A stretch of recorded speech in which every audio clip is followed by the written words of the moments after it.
Hey, look who's here. Hey, me, Matt.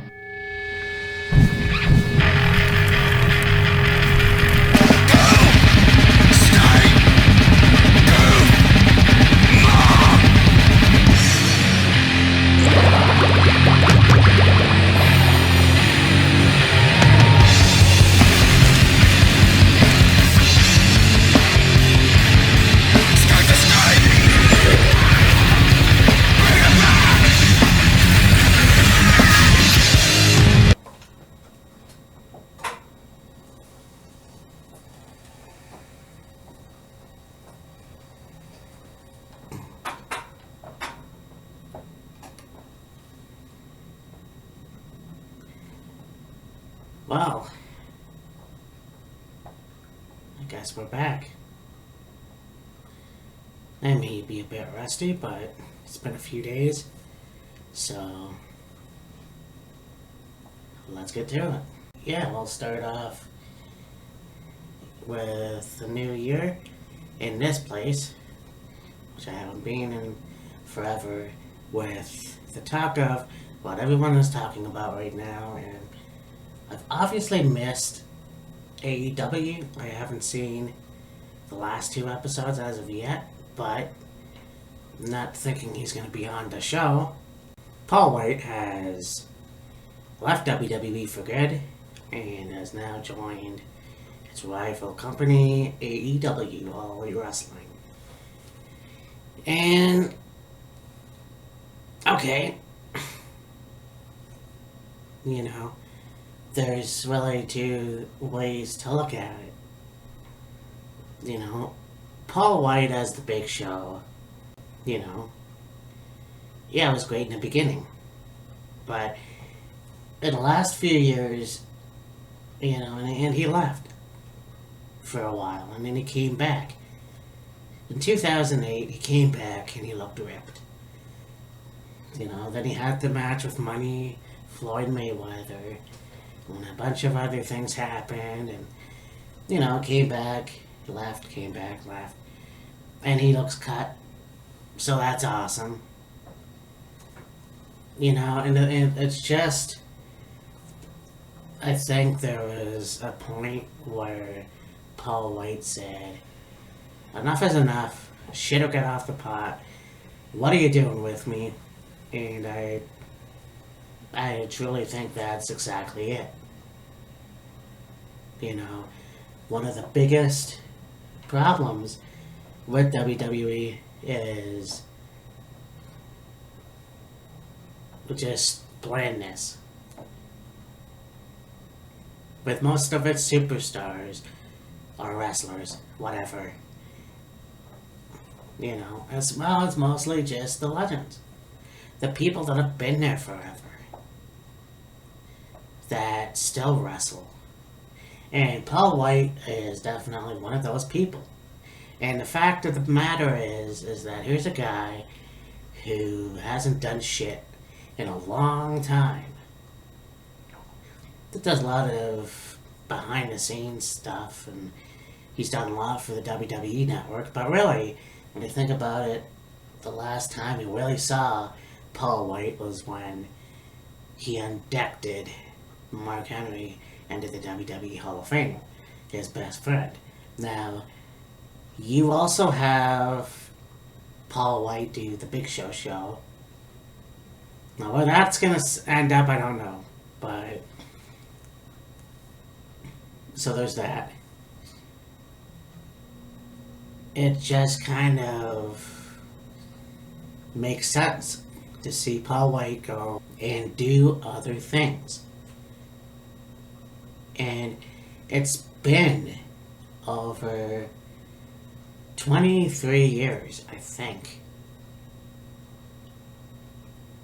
No. Well, yeah, I think so. 23 years that we've seen Paul White in WWE or WWF. So they haven't done shit with him in a long time. So, okay, what are some of the good points to have Paul White in WWE. Well, let's face facts. He's a Grand Slam champion. He's won every championship in WWE. And we're not talking about the ECW championship either. And he's really helped elevate the company in a way. You know, he's had a lot of memorable tag teams. He was basically a tag team wrestler as well. Chris Jericho, Kane, Undertaker, you know, The Miz. Hell, Stone Cold Steve Austin, for one thing. So, I mean, he can't be crying in his beer because he did have a decent fucking run. And yeah, that's a shame that the only time... Well, actually, no, that's Kane. Kane was the one that only had the one time, but you have Big Show win the WWE title at Survivor Series 99, then he wins the WWE title again, and Survivor Series... Wow, I just realized that he won the WWE title in Survivor Series matches. Survivor Series 2002. The rest were basically, you know, world championships and maybe, you know, tag team championship here and there. He won the Intercontinental title, which was a fucking joke. Basically because he lost to Cody Rhodes like a month later over a stupid way he lost the match. So, you know, to say, oh, I won the Intercontinental Champion, now I'm the Grand Slam Champion, you know, they could have had a little bit more of a run with him with the Intercontinental Championship, but I digress. So, him going to AEW will be interesting. You know, like, I'm watching Brian Zane now, Wrestling with Regret, and he said, you know, maybe now he'll have that match with Shaq, because Shaq is, speaking of Cody Rhodes, gonna be facing Cody Rhodes. So it'll be fun. It'll be interesting to see exactly how, if that works out.